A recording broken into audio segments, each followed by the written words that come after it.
beautiful good day from Narsarsuaq.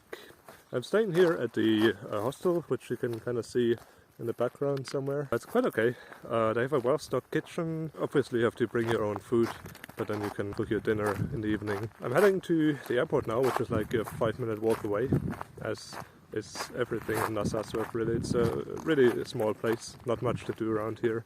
Also the hostel is one of only 2 places to stay here. The other one is the hotel. Today I'm taking a day trip to a place called Nanortalik. It's a settlement far in the south of Greenland. The way to get there is either you take a boat, which takes ages and you have to connect multiple times I think, or you take a helicopter. Air Greenland operates a fleet of various helicopters. So this morning, actually it's not morning anymore, it's like 10 something ish. We're gonna take a flight to Nanortalik that will have stopovers. It will be a 3-segment flight. So basically you pay for 1 flight, but you get 3 flights. That's always a good deal, at least for an aviation enthusiast. As you can see, the weather is quite okay. It was a bit cloudy this morning, but the clouds have dissolved by now, or mostly. And it should be good weather to fly. I think it's exciting if an airline offers like regular scheduled helicopter flights. These helicopters are usually used to serve communities that don't have space for a runway or something, and they do offer a vital link for these communities. I reached the airport and made my way inside the terminal. You can see it's becoming a bit rusty, but it will probably be closed in a few years anyway.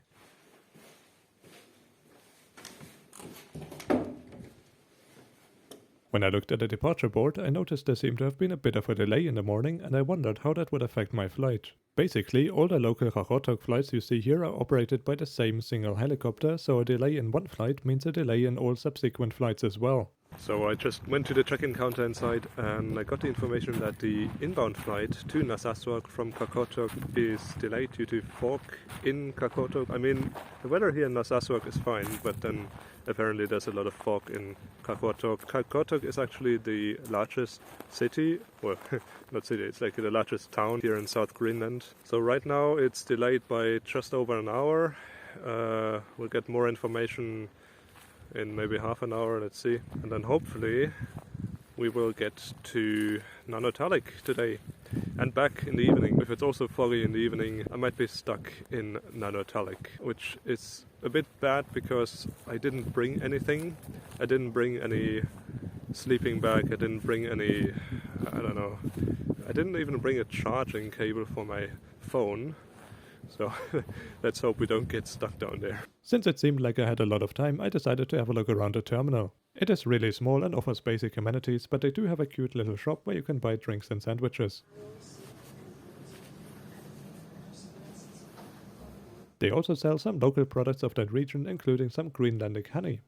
Now waiting in the terminal here. The airport is kind of waking up right now, because there are lots of people waiting for the Copenhagen flight, which will leave in like 3 hours. Unfortunately, there's no information about the helicopter flight. The helicopter was actually parked outside, but we would soon get some bad news.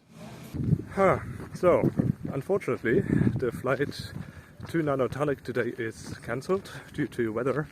I mean, it's beautiful weather here, but down in the south, apparently it's not. So they offered a funny solution. They will pay for a boat trip to Qaqortoq, and then they will also pay for a hotel in Qaqortoq. And tomorrow there will be another flight from Qaqortoq to Nanortalik, which I will hopefully be able to take. So now I'm rushing back to the hostel, getting some stuff like to stay overnight in Qaqortoq. After I came back from the hostel, I was puzzled and a bit confused to see the helicopter preparing for departure. I hadn't seen anyone boarding and I was wondering where it might go. But there it was in all its glory, taken off without us.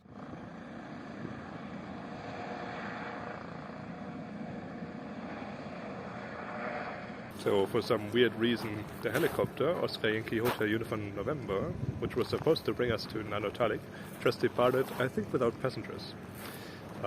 Such a sunny weather. Anyway, the boat transfer should be here within a few minutes. The delay also meant that we could actually see the direct flight from Copenhagen arrive here in Narsarsuaq.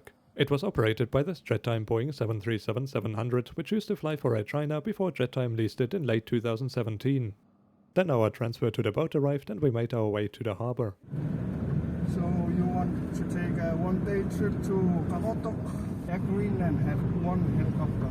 They charter our boat to transport their passengers, helicopter passengers. So you pay the price for helicopter trip, but you get the boat. We arrived at a small harbour and were led down to a couple of small boats that make their way between the towns.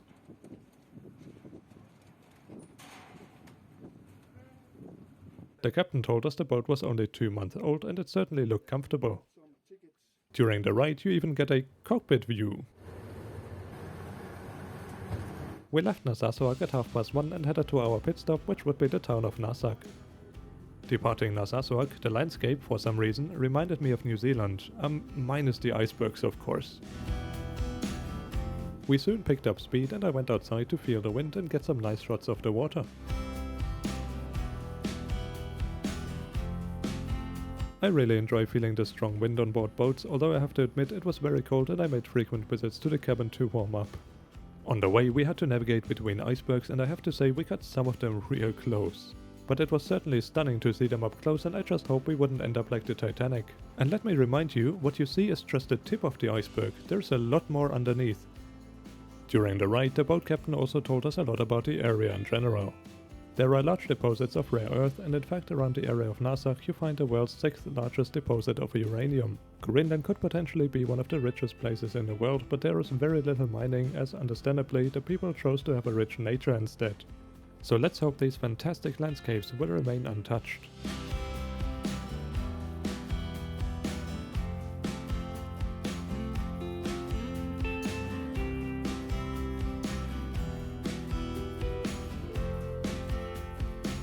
I made my way to the front of the boat, but the wind was so freezing I didn't stay too long. That was also the time when we passed the only other boat on this whole ride. We continued our way through the fjord and the weather was so incredibly good I was wondering why Air Greenland had not just rescheduled our flight to the afternoon. But I didn't mind getting the experience of a boat ride along cliffs and icebergs. After all, there was still a chance to fly the helicopter out of Qaqortoq the next day. For now, let's enjoy this time on the water.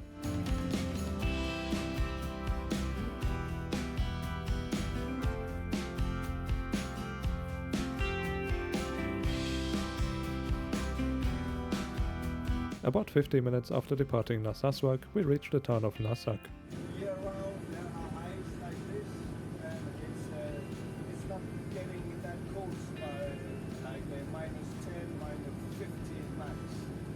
We have a beer microbrewery. Yeah. I also work over there. Just a quick pit stop in the settlement of Narsarsuaq. Very, very beautiful out here. The weather is so sunny now. Like in the morning it must have been foggy, but now it's all sunny. And as you can see, it's amazing. Also behind me is the pier where the cargo ships usually dock. And I think also that ferry that sails up and down the west coast of Greenland. The town of Narsarsuaq has a population of around 1,300 people. It was established in 1959 and it even has its own microbrewery if you fancy having a local beer. And as a fun fact, the countryside around Narsarsuaq is home to more than half of Greenland's sheep farms. So they told us they need to refuel and then soon we'll be off from here in Narsarsuaq to Qaqortoq. After 20 minutes we left Narsarsuaq and started heading towards Qaqortoq.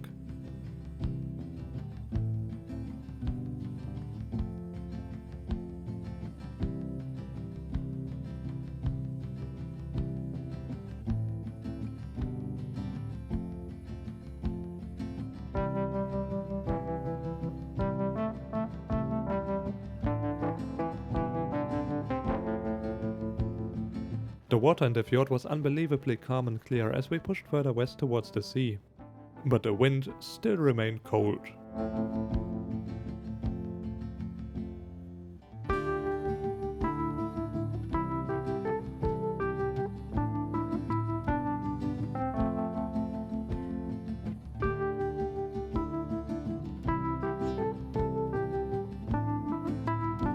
The boat captain told us that because summer was coming to an end and days were getting colder again, the fog season had started, which is also why our helicopter had to be cancelled in the morning. By the way, he also told us he used to be an aircraft engineer and had worked on Air Greenland Sikorsky helicopters. Those helicopters flew for Air Greenland for about 50 years and the company just phased them out a couple of years ago. But coming back to the fog, as we turned around the peninsula towards Qaqortoq, we suddenly saw a wall of fog ahead of us.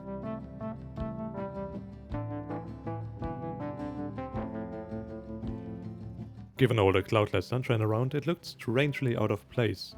It was right in our way, but the captain didn't seem too concerned about it, so into the fog we went. It turned out not as bad as it looked, but it still felt strange seeing icebergs appear out of nowhere.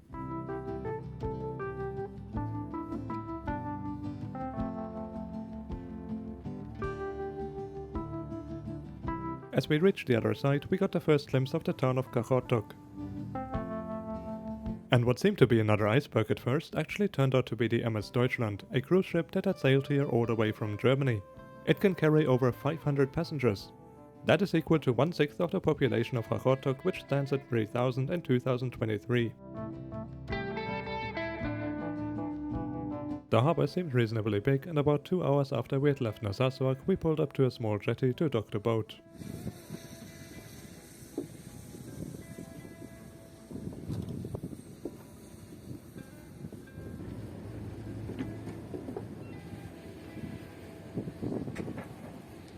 And welcome to Qaqortoq, the largest town in South Greenland. It was an unplanned stop on this trip, but I actually didn't mind seeing that place as well. Yeah, welcome to Qaqortoq. So Greenland apparently booked the hotel Qaqortoq, which is very easy to find. It's just up the hill up there actually. So we went up that small hill to see if we could already check in. The 4-star hotel looked reasonably nice from the outside and especially also from the inside. After we finished checking in, we made our way across town to the heliport to collect the food vouchers from Air Greenland. And guess what we found sitting there? It was the helicopter we had seen taken off in Narsarsuaq earlier, which couldn't fly in the morning. Oh well, I just hoped we would get another chance tomorrow.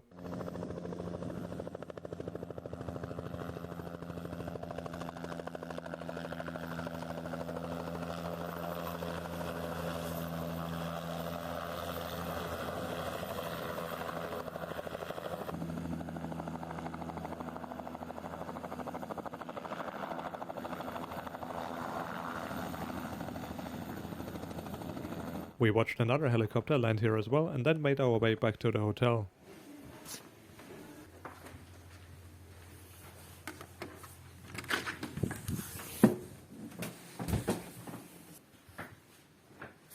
Now here in the Hotel Qaqortoq, I think. It's a 4-star hotel and we do have a view. Look at that. Wow, the window is kind of like down there, so you have to like kneel down. But look at that. Wow, this view. There's a cruise ship out there. I don't know where that's gonna sail, but I presume up to another center somewhere. And yeah, it's quite sunny outside.